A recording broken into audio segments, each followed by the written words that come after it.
So today we're going to be talking about writing your resume or CV for British listeners like myself.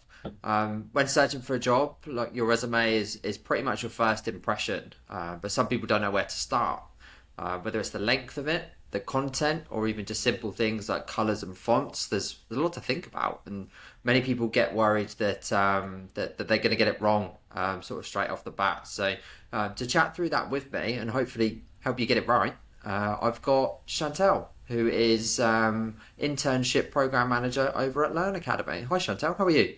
I'm great, Chris. Thanks for having me. I'm excited to be here. Uh, Hey. yeah, so I'm the internship program manager at Learn Academy. We're a boot camp, which I know a lot of your listeners are boot camp attendees or graduates.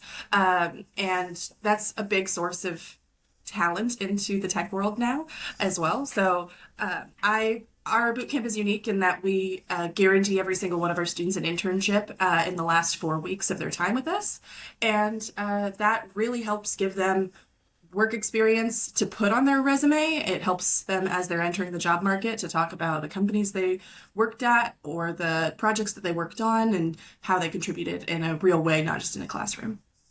And Ben, who did our first episode, right? He's one of the companies that you work with. Yes, he is. He actually has two of our students right now as interns, and it's been awesome working with Planet Argon. They're a great company. Oh, love that. And you chose to talk about probably something that you know a fair bit about, considering the amount of them you probably see, but resumes. So why did you Yes, choose to talk about that? because I'm a big nerd and I really like resumes. I That's the first time I've ever heard anyone say that. But um, so I don't know when it began. Leaving university and going into the job market, like I worked as a I worked for on like a coffee cart, like as a barista when I was in college. I worked at Subway making sandwiches when I was in college. And as I needed to move out of just food service into different, like more professional careers where a resume is needed, my husband was actually one of the first people to give me a resume that I was like, oh, that's what it should look like. And he had had a friend who'd helped him with that format. But I took that and hyper focused on it and read a ton about what makes a good one and polished mine up. And now I help my friends, I help my students. This is something that I think that a lot of people don't know where to start, and it can be really daunting figuring out what should I say, how do I talk about myself, and just putting yourself on a single page. Ideally, sometimes we got two.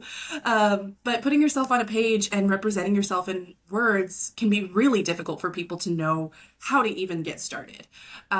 So, resumes, the interview process, all of that is really tied into hey, I'm a good candidate. How do I show that to people? Um, and like you said, the resume is that first impression that people get of you. So, how do you make yourself stand out? And how do you not get in your own way with how you're describing yourself and your past experiences? Yeah, for sure. And look, like I guess my first question, obviously as a recruiter and someone that looks at a lot of resumes, but also a lot of LinkedIn profiles, like Mhm. is a resume definitely still necessary, do you think? Absolutely. Your resume is should be tailored to the job that you're applying for. So I'm not going to put my Subway baking sandwiches experiences on any resume ever again.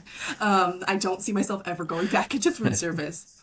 We'll see, but I have that experience. If that is something that provided relevant experience, I could talk about that in a way that highlighted my skills depending on the job I'm applying to. So I think that's an area where people think they have to put everything they've ever done on a resume, and that is not the case at all. You want it to be things that show that you can do the job you're applying for and show that you are capable of leading yourself, of independence, of working hard, of contributing in a way that's meaningful to the company, to the bottom line. How have you helped in those ways to show that you are someone who would be a valuable hire? Uh, and your LinkedIn is awesome, but it is the aggregate. I have my Subway experience on my LinkedIn. That is the entire list.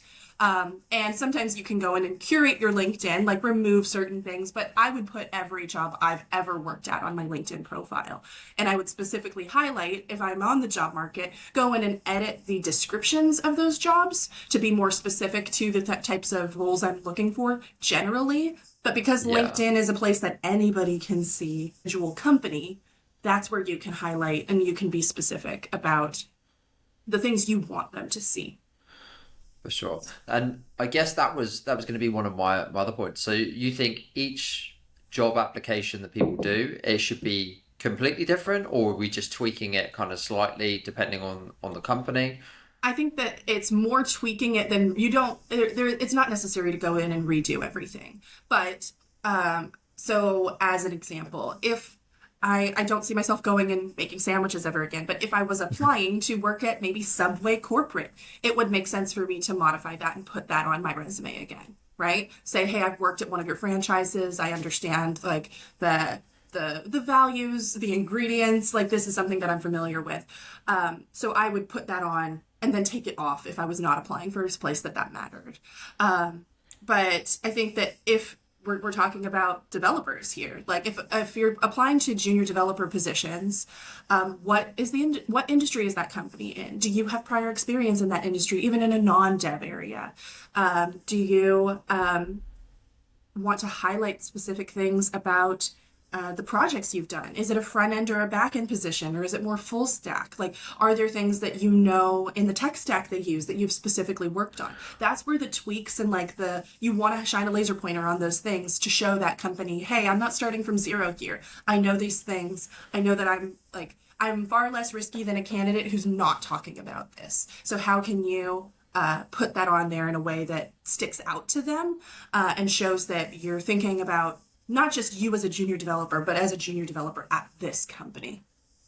Yeah, for sure. And I guess that's where the majority of people, particularly career switchers that do boot camps, I guess struggle with because they might have 5, 10, 15, sometimes 20 odd years of experience in like a job or an industry. And then all of a Mm-hmm. sudden, 12 weeks or 6 months later, they're a software developer, but Right. they've got no experience within that industry apart from the boot camp, but they have all of Mm-hmm. this 20 years that isn't relevant Mm-hmm. and basically no experience within the actual industry. And it's just like, how do you clog up that entire page with the work that you have done? Or like, do you try and fill a page with the work that you necessarily haven't done yet?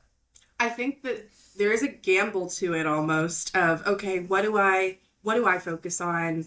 And I think that it's important for when you're going through the job hunt process, the resume, like from writing a resume to applying to sending a cover letter to getting into an interview, the entire process of a company wanting to hire someone is mitigating risk. They need to add someone to their company. They need to pick someone to join the team, and they're just trying to find the least risky person that they can. So if you approach it from this mindset of I know I'd be a good fit, you're not taking a chance on me, like this is something I would come in and be good at and I would contribute. If you approach everything from how do I make myself seem as like not what's the opposite of risky, not risky, as solid as possible, like how if you're approaching it from that mindset, that should help guide you about what you want to include.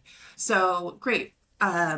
Before I started working in tech, because I also went to a boot camp. I attended Learn Academy.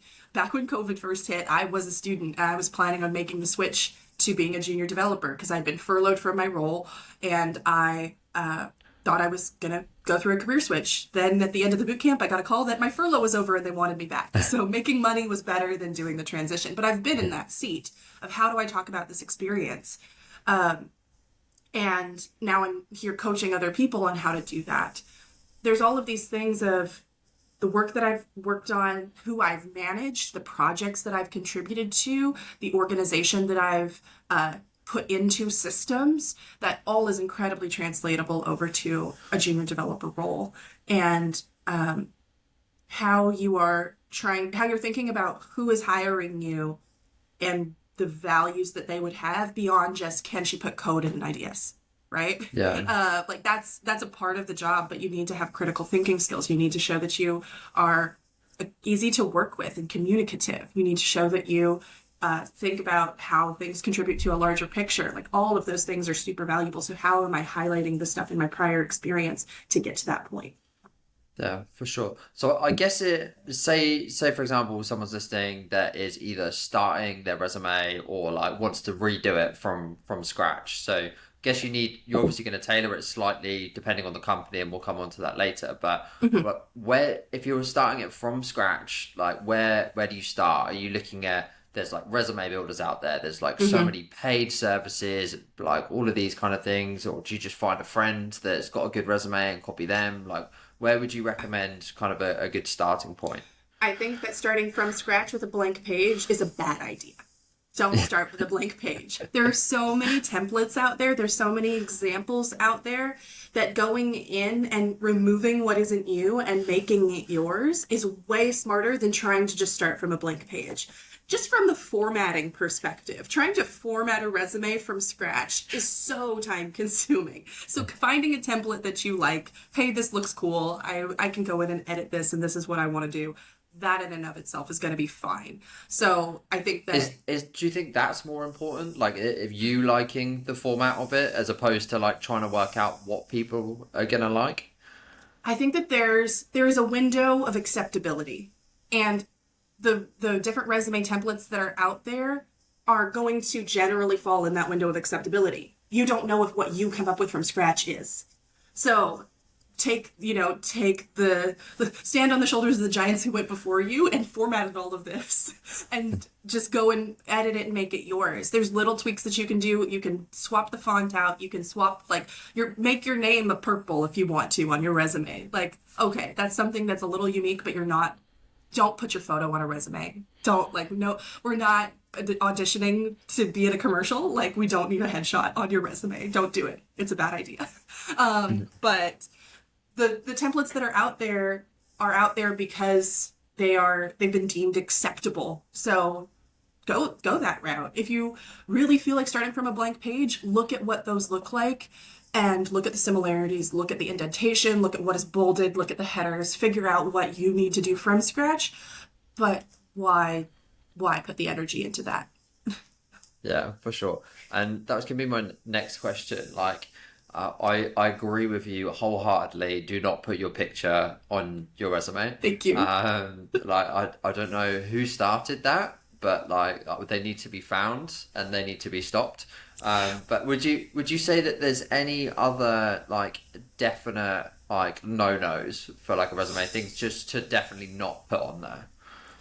Um, I don't think that you need a references upon request. We know that you'll give us references if we ask for it. Like, Yeah. we don't need that line on there. I don't think that you should. Maybe Uh, maybe you should have to put on if you definitely don't have any references. That's maybe. it. Assume unless I've stated otherwise that I have references. Like Right, if you have exactly. absolutely no one that people can call, maybe note that down. Right. I just think it takes up space. It's not that it, like, I don't think it knocks points off of a candidate necessarily, but I think it takes up space. There's still there's this is getting a little sidetracked from your question, but there's the debate of one page or not. And like should someone stick to a single page? I wish that I could credit the person who said this. I saw it on LinkedIn probably years ago, but they said something along the lines of whoever says that candidates should only stick to one page should step on a Lego. Um, and I I agree with that. I think that if your experience is if you are still highlighting the things that genuinely matter and show that you're a good candidate, you can extend onto 2 pages. However, you can't guarantee that someone will look at the second page. So the most impactful stuff should be on the first one. If you aren't shining from the first page, why are they going to want to look at a second? So that's the rule of thumb there. But back to what shouldn't be on there. Don't put your full address. City, county, city, state, wherever you're located is fine. Don't I this is my belief, and I would love to know your opinion on it. But some people will take skills and they'll put it on a slider And like for the visual effect of like, oh, I know JavaScript, and it's like a little slider and it's like at the 80% mark or Yeah. something like that. I think those are terrible for showing you as a Yeah. candidate where you're at. Like, no, that is something that they can evaluate through technical interviews or other methods. Looking at your code on GitHub alone should give them a an idea of where your skill level lies. Putting those on a slider, one, the Dunning-Kruger effect is very strange, and you probably think you're better than you actually are at a lot of these skills. So that is not going to be accurate, and also you're probably shooting yourself in the foot from the get-go because you don't know what skill level they're looking for. You don't know what you don't know if this is a really poor representation of yourself that could close the door as opposed to opening it because you just put, oh, I know JavaScript, I know Python, I know MongoDB. Like just putting those on a list is absolutely adequate. Get the sliders out of here. I've seen so many people do it, and it's never as it doesn't do them the favors they think it does. And I think that's where big resume beginners might see this and be like, oh, that's really cool. This is a cool visual way of showing my skill levels. You don't want to show your skill levels that way. You want your skill levels to speak for themselves in the work that Yeah. you produce. No, for I don't, sure. tell Like, me your thoughts on that. yeah, no, I completely agree. Like, I think like proficient in and like also touched. Like, it's kind of like the split that you Mm-hmm. want to have is like I've done lots with this and a tiny bit with this is kind of useful for people. Mm-hmm. But when you see someone coming out of a boot camp or even like a mid-level engineer putting like 9 out of 10 with React, it's like, are you? Like, probably not. Right. Like compared to everyone Right. that is more senior than you, you're probably not a 9 out of 10. Like, Right. and like you said, that means that you either put like some people put 10 for like everything, which is just like Then unrealistic, just make a or list. or you've got to put stuff on there and basically write yourself that you're a 3 or a 2 on like some other stuff. Like, why is that Oh, on there? So I think highlighting. I also don't like when there's literally just a huge, almost paragraph of just every single thing that you've ever mm-hmm. touched, because that to me as a recruiter and to the person that's receiving your resume on the other end, like whether that's a tech manager or whether that's an internal recruiter,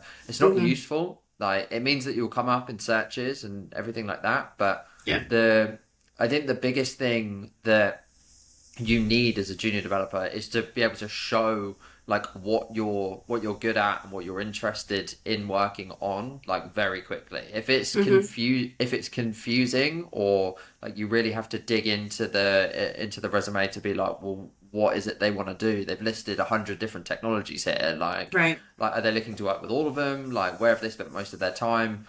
Like that's shooting yourself in the foot kind of straight away. Mm-hmm. Whereas if you can just put proficient in and interested in working on like React, like that's my main interest. I've also Mm-hmm. done some with Node, with AWS, like whatever the other things are that you've touched or you're interested in. Mm-hmm. I think that's a good way of kind of splitting it up.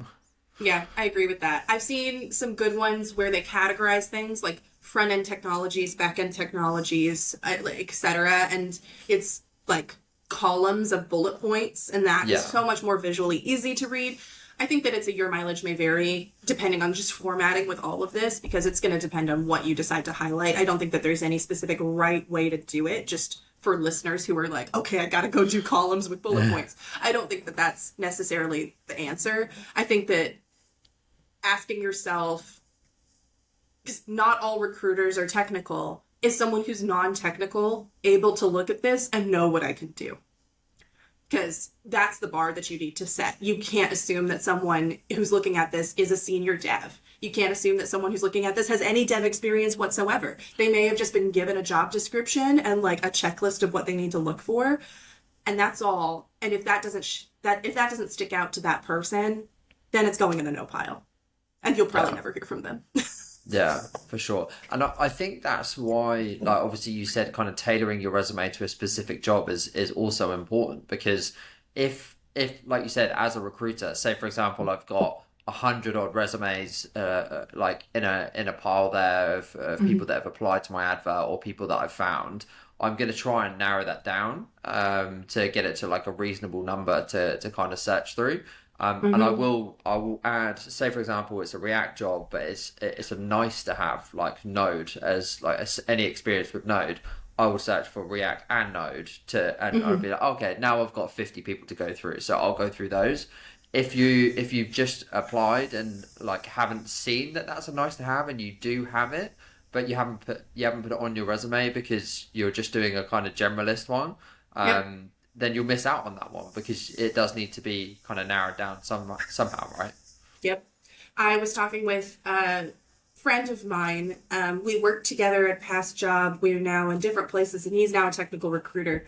So I was talking with him about his experience, what he's seeing, all of that, and they opened up two junior developer internship positions at his company. In 2 days, he had over 800 applicants. Wow. Like that, and I see so often companies where, like on LinkedIn, you can see how many people have applied. Really, that's just counting how many people click that apply button and it sends Yeah. them to the website. So don't be intimidated by that number. But I see 4,000 applicants for a junior dev position. Like that's so many. And how on earth is a company going to weed through all of those? Honestly, generally they don't. They might just have like say, great, we opened this, it was open for 5 days, we got 5,000 applicants, we're going to just cut it from who applied in the first 3 hours and just look at those. Yeah. That's going to totally vary depending on the company, what tools they use, what ATS software they use, that sort of thing. But it's not possible. Like the if you think about the amount of time it would take to go through 1,000 resumes, and how many hours that takes, and how much money you are paying that person to look at all of those resumes, hiring someone is expensive. Hiring someone is so expensive. And so the more that a candidate can do to stick out, show that they are a person that they can make a decision on quickly and easily. And again, that first step is on a resume. That is only going to make the process easier for you and continue moving you through from interview to interview. Yeah, for sure. I guess we've said like absolute sort of no-nos. Like what are the must-haves that everyone should have on their resume? Since we're talking about junior developers, list of skills. I like back to what you and I were saying, like talking about the technologies and everything that you've worked with. Don't hide that. I think even putting that up above your work experience is wise. So, list of skills, I think you absolutely should, when it comes to the work experience that you have, this is a more rule of thumb, but thinking about how much of a description underneath each job that you have, this is where you want to quote one of my students, keep it simple, sexy. And minimum of 2 bullet points, maximum of five. And if you're going to five, all five of those had better be highlighting just how stellar you are. So making sure that those are really great at showing your experience, how you can contribute, that sort of thing. Put your phone number on your resume. So many people don't. They're like, I don't want to get spam calls. I'm like, who are you giving your resume to? Like, Yeah. like, you want them to have every opportunity of contacting you. And I see people who don't put their phone number on their resume. And generally speaking, well, never mind. Nix the generally speaking. But great, if they like a candidate, it might be an email that they send. But I think also many companies are still calling people and being like, hey, do you have time? Like, we'd love to interview you. Like, a phone call is not out of the realm of possibility. They can't do that if they don't have that. Hopefully, in Yeah. other parts of the application, they've asked for that, but give every opportunity. I even, in my personal resume, in my footer of my resume, I have my name, my email, my phone number as a footer on my resume. So Yeah. we still live in a world where stuff gets printed out and you've got a stack. And in my mind, if it's all folded this way and its name's at the top, or if it's all folded this way and it's just the bottoms of the resume in a stack, my contact information is going to be on either side. That's my Yeah. thought process there. For sure. Um, I agree with you on the phone number as well because like as a recruiter from like an agency perspective and like it's the same for an internal recruiter or like you said whether it's a CTO of a startup that's got to do the recruiting himself like the idea is to get that role filled or like have a good pipeline of candidates as soon as possible. Like mhm. they're not sat there being like, right, so for the next 2 weeks, all I'm going to be doing is trying to fill this one junior developer position. It's like, right, Mhm. we need probably 10 maximum first stage interviews. Like, let's find like the best that we can find as quickly as possible. Hmm. And like you said, you might get an email like to say like, oh, would you be interested in speaking about this position? But if there's 20 people on there that have got phone numbers, like they'll get phoned at the same time you get emailed, and if they all Right. pick up, like they'll get booked in for a call or even have that first interview like straight on the fly, like off the back of that with the internal recruiter, and then as soon as they've got their 10 say, like they'll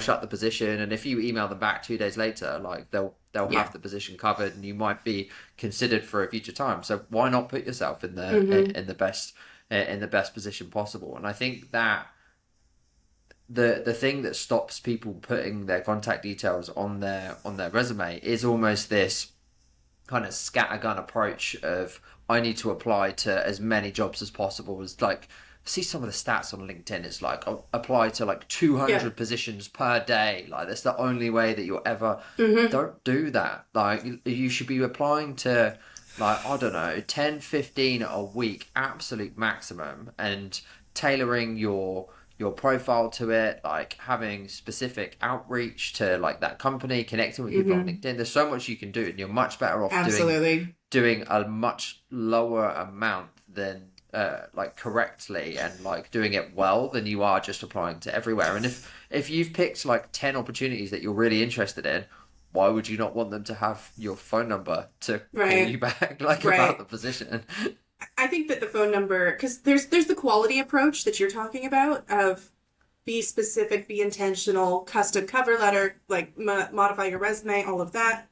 And then there's the quantity approach that so many people are feeling like they need to, because let's face it, the number of jobs that say junior in the job description is far lower than it should be. Like I'm a huge advocate for companies companies should be investing in junior talent. Like I see so many hundreds of listings for senior staff, principal developers, like that we don't have enough. There are not enough senior developers out there.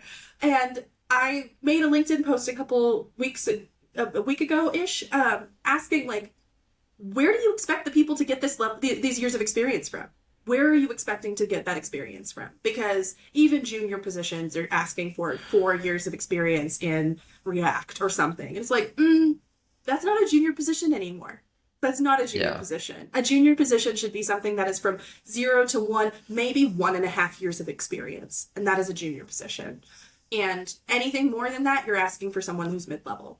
That's one of the issues in this industry, is that there is no standardization of titles with years of experience. And even years of experience can be incredibly subjective depending on the projects that someone was working on. Someone could have 5 years of experience, but they were also doing like 8 other jobs because it was a startup, and they don't have the same skill level as someone who's dedicated a ton of focus in just a year and a half.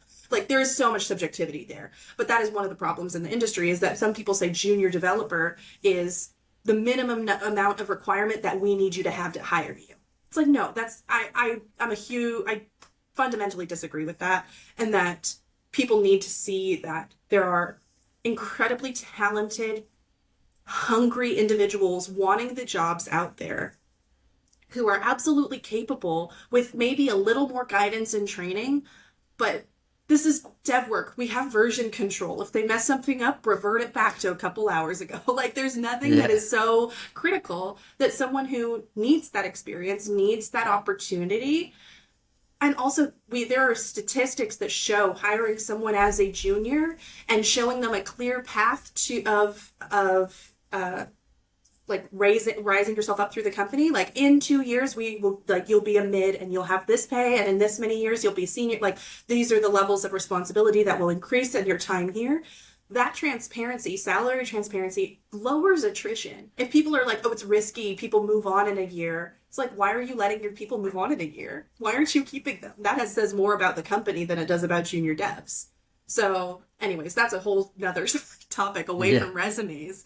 But I understand the quantity and the quality conundrum that junior devs are feeling, because the number of opportunities out there, they feel that they're in competition with the world. And that's hard. It sucks, to feel like you are against 2,000 other candidates who are applying.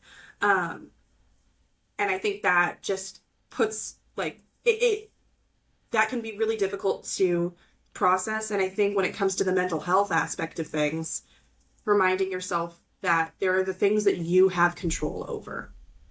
You can control how good your resume looks. You can control what you put in a cover letter. You can control what you're posting on LinkedIn and how optimized that is. You can control who you are reaching out to and asking to connect with.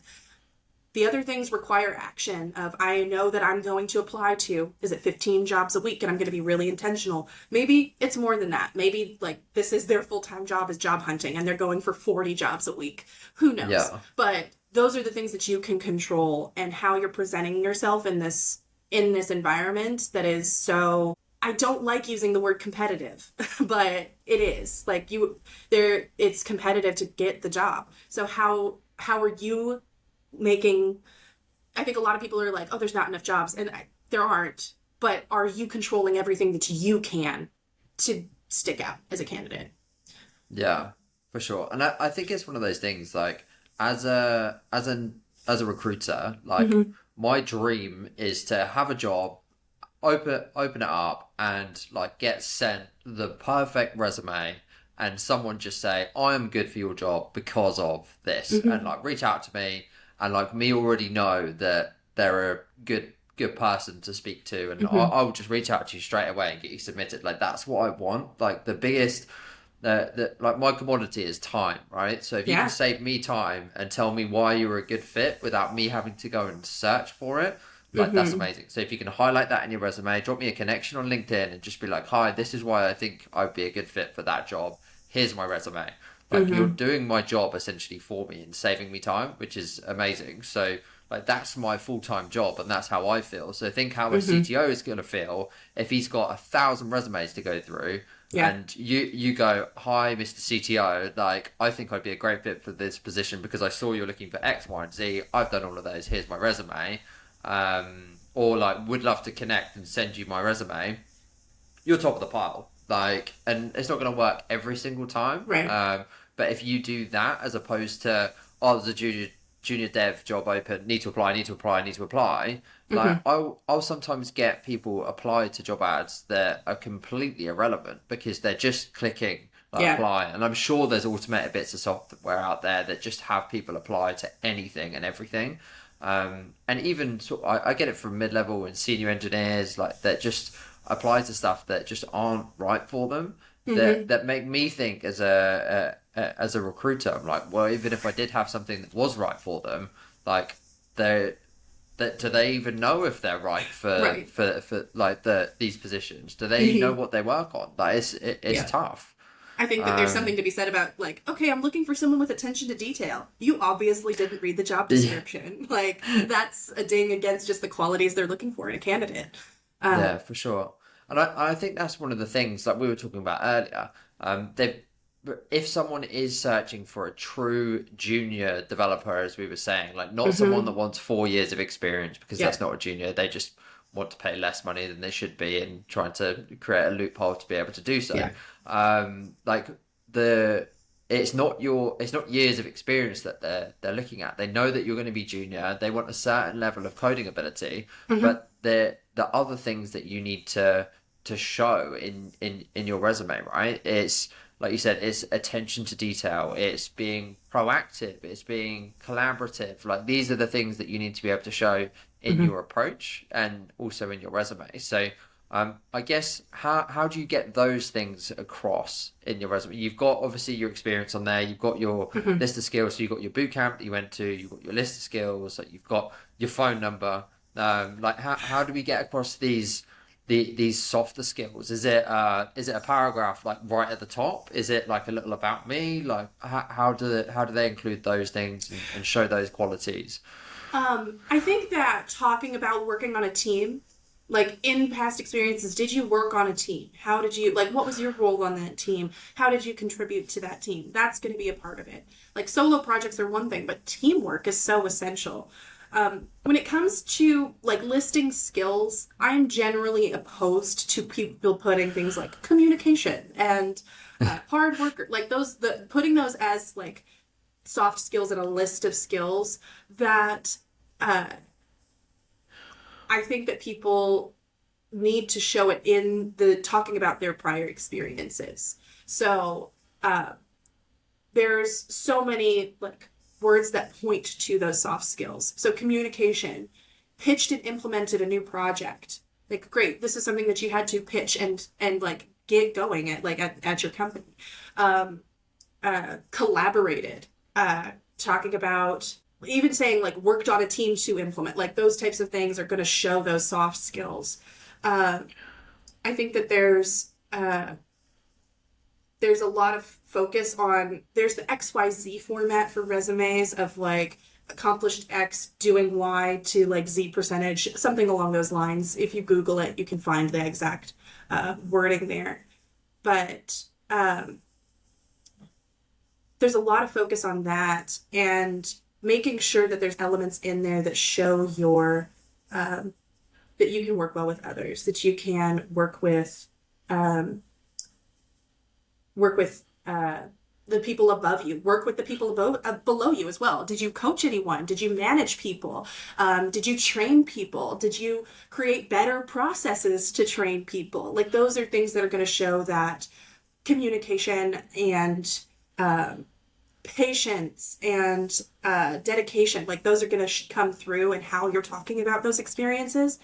I want your opinion on this too. What are your thoughts on like the bullet points of like communication and like those sorts of things?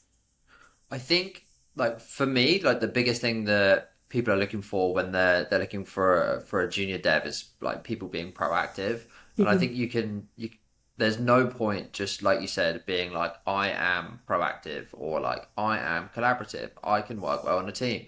Like kind of need to know why, and kind of like justify as to why. I think you can also demonstrate that, like we said before, with your approach to applying for the job. So like Mm-hmm. actually reaching out and saying like, "Hi, I've applied to this job. I think it's good because like of all of Mm-hmm. this kind of thing." But like talking about times that you've been proactive, like you said, it maybe you did work at Subway and you suggested a new sandwich. Like, do you know what I mean? Sure. It could be things like that. Like, I think proactivity, like as a junior developer, particularly if it's a remote job or whatever, like you said, people want to hire people that are low risk. So they want people that are going to go away, try something, and then come back and be like, I've tried this. Like, and it's finding that balance between someone that's not going to go and bang their head on a brick wall for like 2 weeks and come back and be Mm-hmm. like, I've been trying this when they could have asked, but also someone that is going to not ask straight away, oh, I don't know how to do that. Someone that's going to go away, try it, come back and be like, I've tried this. What would you suggest to do next? That's all people are really looking for, alongside obviously a minimum bar of technical skill. That's what people want Yeah. from a junior developer. So it's being able to show that on your resume. So Yeah. like where have you done that? That might be in like the project you did at your boot camp. It might be in an internship. It might have been when you were at university. Like where have you been proactive? Mm-hmm. Like that would be my biggest one. And then outside of that, it's the collaboration and teamwork. Like where have you worked within a team, not on your own? Because it's very unlikely that the company that you're applying to, you're going to be the first developer in that organization if they're Not as hiring a for a junior. junior. Yeah. If it is, like, probably don't work there, because that's probably going to be set up to Yeah. fail. But you're going to be working as some part of a team, and you're going to be most likely someone's junior. Like you're going to Mm-hmm. be like working with a senior or like with a mid level or like a part of a larger team, and you want to be seen as like we spoke about this on another one, as not necessarily a hindrance to the team, but like it does take away from that person to start with, and they Mm-hmm. want someone that is going to take away as little of their time as possible, but also like give back to the team as quickly as possible. So if you Mm-hmm. can show that you're someone that like goes away and just does what they're told, but also goes above and beyond to try new things and try and improve things, Mm-hmm. like that can be in any past role that you've done that, and you don't have to list your entire work experience, but you can say from my time as an X, like I did this or implemented this or went and did that. Mm-hmm. So being proactive and collaborative, I think, needs to be in there. Yeah. Um, but outside of that, I think The only bit that I am always kind of on the fence about is like what is the best like just intro like the because obviously that's the first thing that people see, right? And it's the Yeah. same on people's like LinkedIn and like all of that kind of stuff. Like, have you seen any yourself that have like really stood out, or is there a particular format of like just first thing on there of like who you are and kind of like to try and capture some sort of attention? So I think that it depends, and that's a terrible answer to start off with. Generally speaking, I think too many people do the profile statement poorly. The however many sentences, 3 or 4 sentences at the top of a resume that's talking about who you are and what you're doing. I think so many people do it so poorly. Uh, and that's unfortunate. But I think that I don't think every resume needs a profile statement. I think that a cover Okay. letter, if you're also including a cover letter, can do far more than a badly written cover like profile statement on a resume. And so that's something to consider is like, is a profile statement really doing you the service of accurately and succinctly talking about who you are and what your experience is? Or is it, uh, or is it just poorly written? Is it trash? Like, or is it using the buzzwords that you know everybody is going to use? Because that's also the difficulty. Is like, Yeah. I think every junior developer has like you could almost swap profile statements out from one another. So if you're Yeah. just using the buzzwords that you like, that everybody is using, then it's not actually making you stick out. So how I think that if you have something that is genuinely and uniquely showing something you like amazing about you, great, have something. Otherwise, I think that it's unnecessary on a lot of resumes. And I think a cover letter gives you way more space to talk about yourself and your prior experiences in a meaningful way. That's a personal opinion, probably because I've seen so many badly written ones. I like what do you think about what are your thoughts on that? So I quite like the opening statements, Hmm, particularly on LinkedIn, like the headlines sure. and all stuff like I think that. LinkedIn is different I though. Like I think that if we're Yeah, talking just about resumes and people taking up an inch of space to write a yeah, badly written thing, that's different. LinkedIn, absolutely, you should absolutely have that. Take up the space yeah. that you need, but on a piece of paper. Yeah, I think like you said, like if it's going to be something that anyone could have written and should written, like like if you're stating the obvious of I am a bootcamp grad who is looking for a software development position, like you said, there's no point. Whereas if there's something, maybe you like won a hackathon, like maybe you are actually like considered in the certain percentile of people on GitHub for like Mm-hmm. this particular thing. I think if there is a real standout thing, Yeah. like put it on there. But if there's not, don't make one up. Like you said, lean into more of the personalized cover letter and outreach and like why you want to work at that company and why you think you'd be a good fit, as opposed to trying to just make it stand out for the sake of trying to make it stand out, I guess. Mm-hmm. Yeah.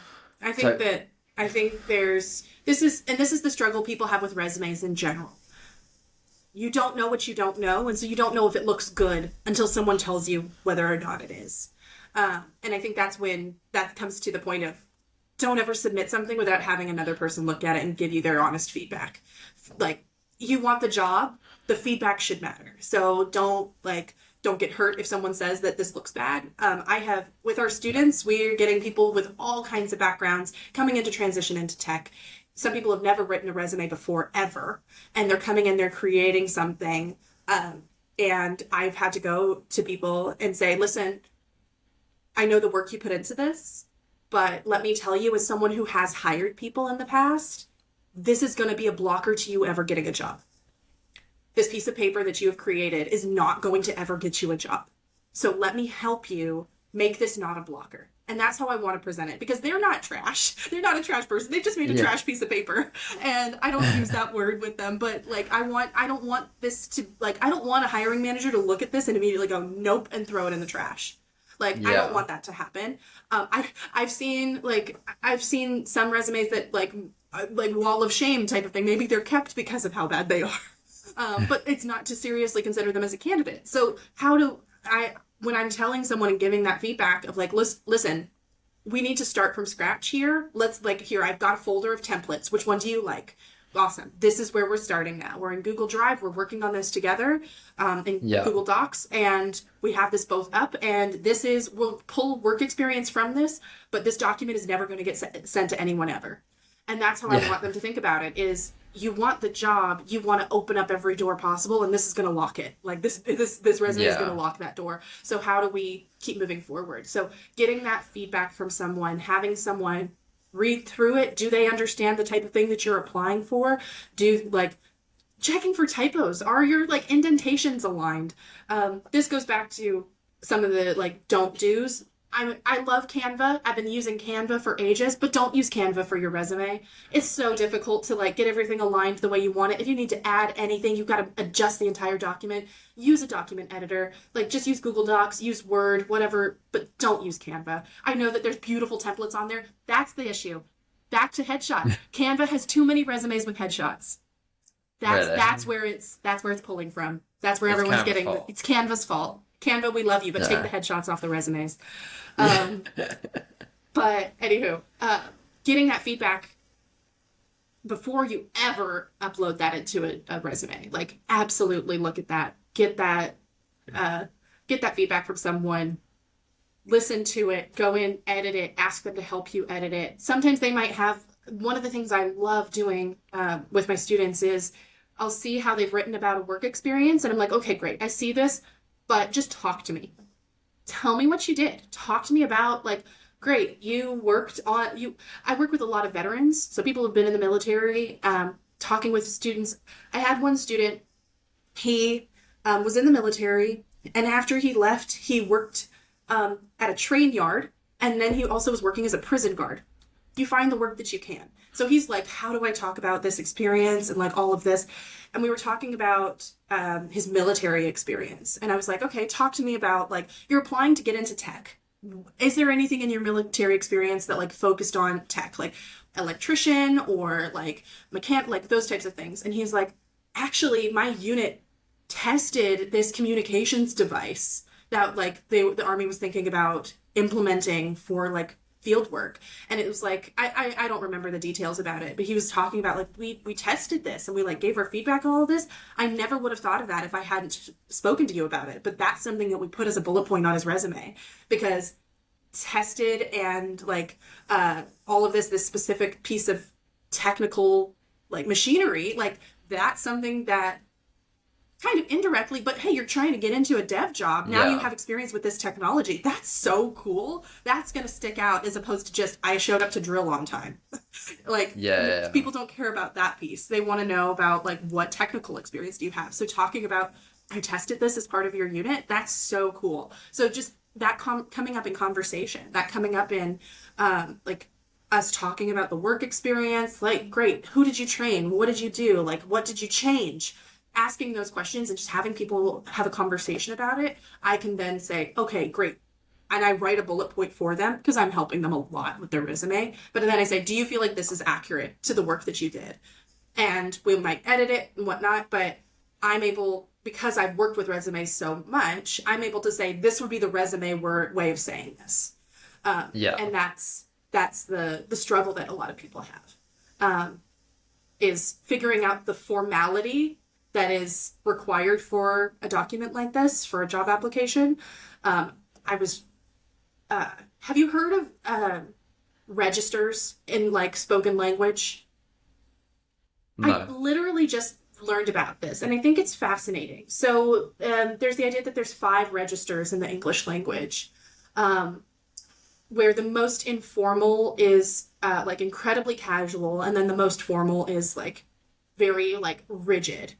And because there's 5, the idea that if there's more than 2 separating it, it's basically like speaking a different language. And so the more informal, the more like it's more associated with people who have had like very blue collar, like lower class, all of that. Whereas the formality is like very very white collar, incredibly rich, very formal. And that register of language for formality is what is used in job applications. And that is something that if you are not accustomed to speaking in that way, in writing in that way, in representing yourself in this more formal way, it's like speaking another language. And you need someone to help you translate to that to then be considered in a professional environment, which is such a shame because there's so many really talented people who may not have that training in the formal way of speaking, who just aren't going to be considered because it's considered too informal in how they're representing themselves. It was a really fascinating thing. There's more research on it, but I literally just learned about this, and it made so much sense why so many people struggle.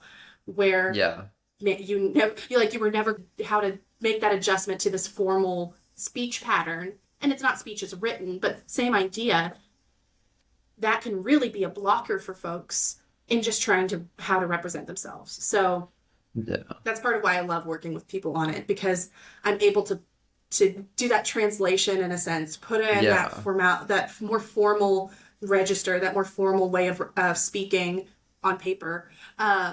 And they look at it, and to see the way that their confidence increases, to see the way that they are so much more equipped to go into an interview and talk about their experiences, just helping them work on their resume and getting that into a really stellar place. They're able to take that and feel way more equipped and confident in speaking about their experiences and what they should highlight and how to show that they are capable and qualified when speaking with someone. Because I've seen the difference. Before working with someone and their interviews, I get feedback that they didn't really know how to answer the questions. They got off track. They weren't focused on specific things. And then helping them with a piece of paper and hearing how that focused them in on what makes them a stellar candidate and how that affects the quality of their interviews. I've seen that correlation. So all of that going back to get that feedback, get someone to help you. At the start of the episode, you were asking, like, are there like websites and there's paid services and all of that? I think that if you are applying for something for a certain amount of time and you're not hitting it, that's when you absolutely should be getting feedback. I don't think the paid options are where anyone should turn from the start, because everyone is absolutely capable of doing this. But asking for help along the way and then evaluating, okay, is there something that I'm absolutely missing that I'm too close to it to step back and see? And getting that help from somebody. Is it a mentor? Is it a past boss? Is it a family member? Is it there's so many free resources out there. I know that there's different community centers that do resume workshops, etc. Like, those are things that taking advantage of them can absolutely help you see where you need to be improving and where you can take that next step in representing yourself on paper. Yeah, for sure. And ultimately, like, that's not the job that they want you to do. They don't want you to be a good resume writer, like, and they don't care if you've written 5% of it or 100% of it. Like, they just want to be able to see if you're a good candidate or not. Mm-hmm. So speak to people that have recently landed jobs. Like, speak to people from your boot camp, see how they're getting on. If they're getting interviews, like, ask them to have a look at their resume. Like, ultimately, like you said, this is your way into a company. Mm-hmm. It's not you trying to misrepresent yourself because you get someone to help you with the way that you've written it. It's just to get you a foot in the door, and then if the company, you don't have to pretend you're someone that you're not once you're in there, and that's not what we're talking about. Like, it's just to put you on a level playing field with everyone else, and, mm-hmm. and get you potentially even above that to get you in the door and open up a conversation. Like, that's what the resume is for. Right.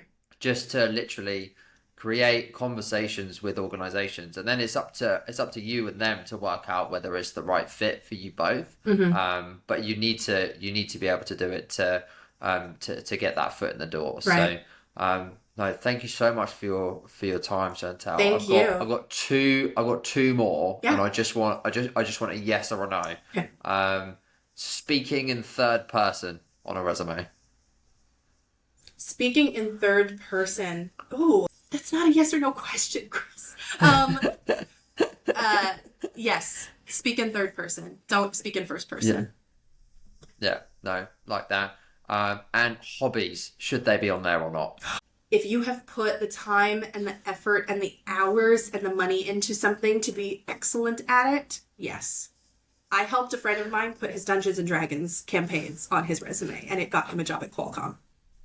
Oh, love that. But like going for walks and going to the gym and things like that No. can stay off. No. If you Okay. So this was something we framed it as he was a community event organizer. He DM'd these campaigns, but it was beyond that because it was him and his friends basically creating their own tabletop RPG. So it was like a whole new rule system. They were inventing this, like all of this stuff. And so all of these hours going into creating this, I was like, I know you do this. I know how many hours you put into this. We could try this. And he's like, I love that because it was something he's absolutely passionate about. It's something he could talk about. Yeah. And so we framed it. We did not put it as Dungeons and Dragons on his resume. We framed it as community event organizer and how he organized team building activities in a time constrained situation. He marketed and created training materials. Like we found ways to turn it into this more formal, like job focused thing. But yes, if it's something like that where you have invested your like time and money and effort into it and it can be translated into something that's jobby, in something that will help you stand out as a candidate, go for it.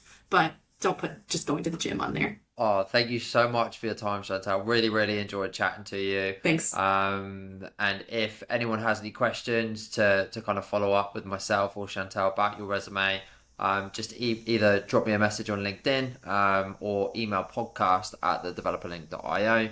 And I'll see you guys next time. Thanks, Chantelle. Thanks so much, Chris. Have a great day, everyone.